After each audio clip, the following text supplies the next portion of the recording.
Good morning बच्चों।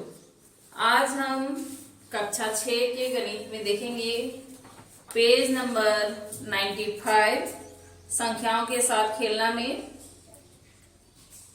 लघुत्तम समापवर्त्य निकालना। पिछले वीडियो में हमने देखा था महत्तम समापवर्त्य निकालना। आज हम देखेंगे लघुत्तम समापवर्त्य।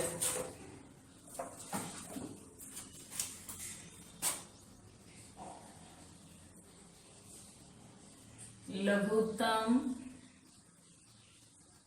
समापवर्त्य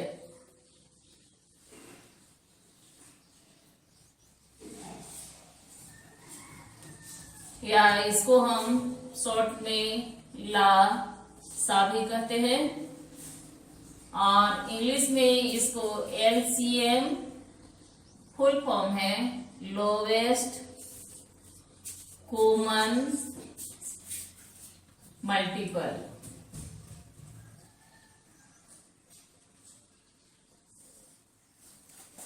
इसको निकालने के लिए दो विधि है।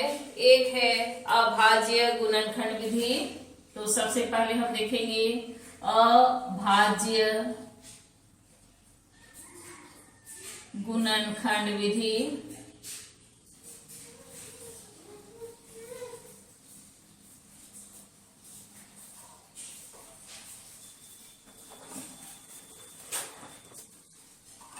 यहाँ पेज नंबर 95 में दिया हुआ है। सबसे पहला सवाल हम लेते हैं 7, 14 और 21 का लासा ज्ञात करें। 7, 14 और 21 का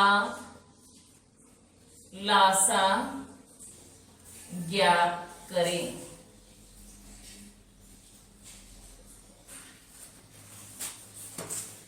तो हम इसका गुणनखंड निकाल लेंगे। अभाज्य गुणनखंड 7, 7 एका 7, 14 यानी 14 को तोड़ देंगे। 7 दूना 14, 21 का क्या आएगा 7 या 21। यहाँ हम देख रहे हैं 7 तीनों में है। नीचे हम लिखेंगे 7, 14, 21 का लासा बराबर 7 तीनों में है। एक बार लेंगे 7 गुना 1 से गुना करेंगे किसी संख्या को तो वही संख्या आता है, इसीलिए ना भी ले तो भी चलेगा। यहाँ पर है 2 गुना 3। अब 3 गुना 6, 6 सते 42। तो 42 वह छोटी संख्या है जिसमें 7 से भी भाग जाएगा, 14 से भी भाग जाएगा और 21 से भी भाग जाएगा। तो 7, 14, 21 का लासा कितना हुआ 42। आगे हम देखेंगे विभाजन विधि से। विभाजन विधि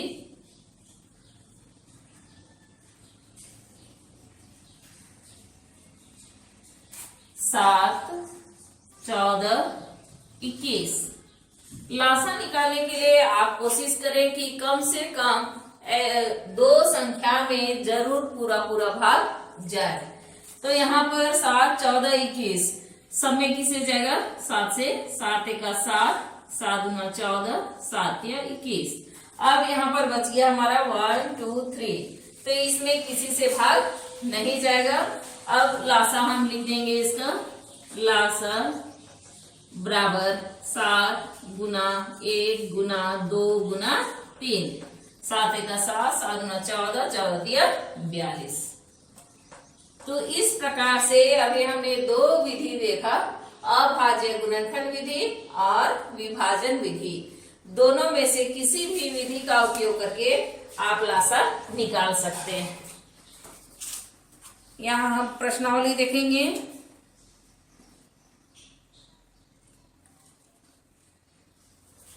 प्रश्नावली 4.4 सबसे पहला है गुणज विधि द्वारा लासा ज्ञात कीजिए।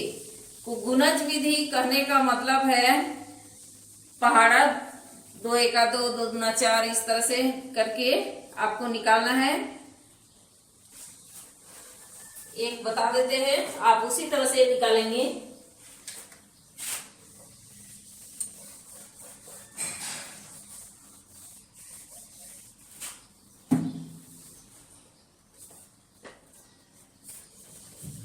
गुणज विधि।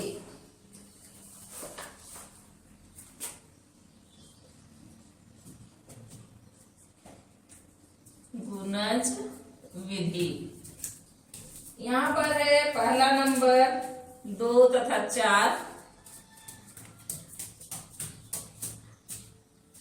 अब हम टेबल लिखेंगे 2 का, 2 एका 2, 2 दूना 4, 2 तिया 6, 2 चौके 8, 2 पचे 10, 2 छक 12, 2 सते 14। इसी तरह से आगे भी आप बढ़ा सकते हैं।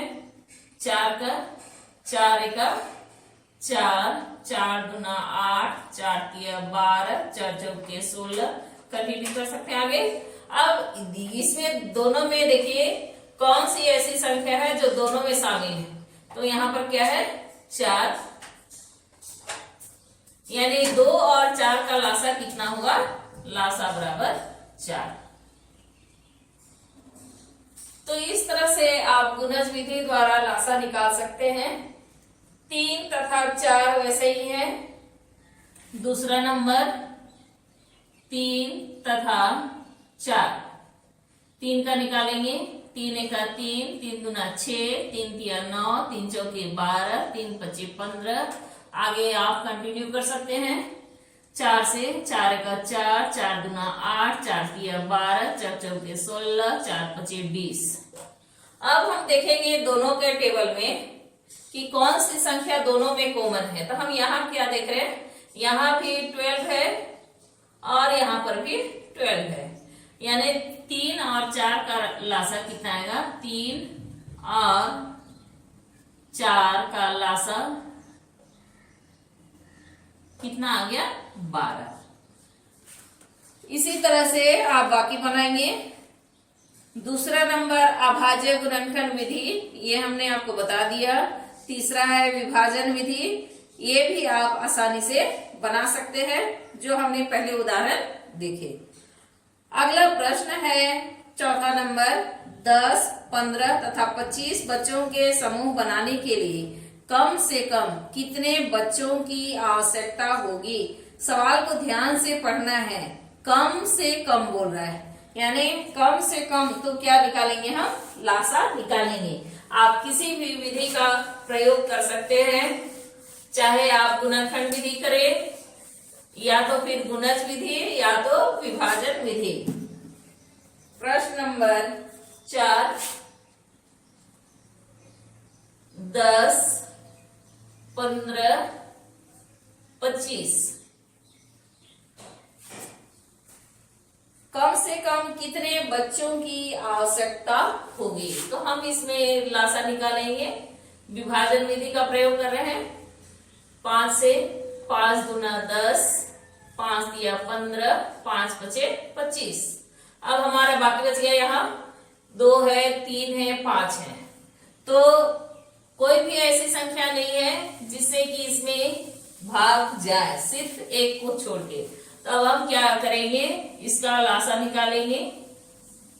लासा बराबर इधर से शुरू करेंगे लिखना।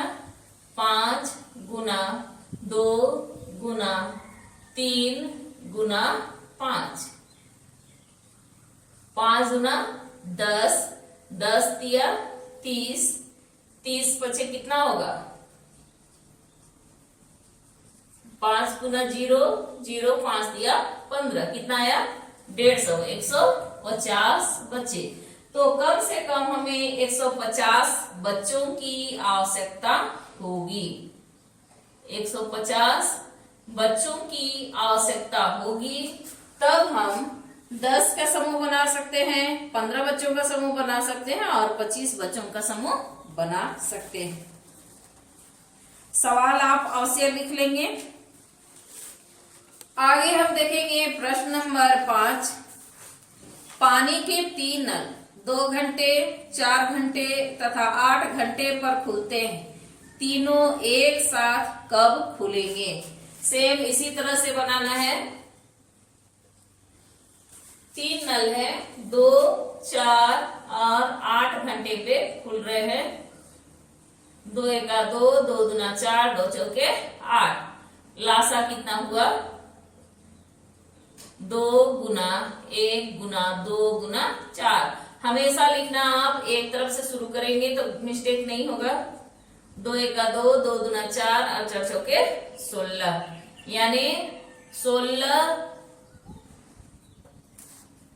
घंटे के बाद तीनों नल एक साथ खुलेंगे। अगला प्रश्न है प्रश्न नंबर 6।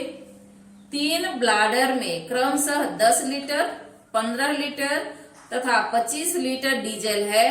उस मापक की अधिकतम क्षमता ज्ञात कीजिए जो इन तीनों ब्लाडरों के डीजल को पूरा माप कर सके।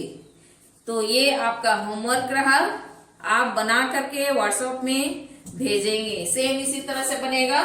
10, 15 और 25 का क्या करेंगे आप? लासा निकालेंगे। आगे जो है प्रश्नावली 4.5 अगले दिन देखेंगे।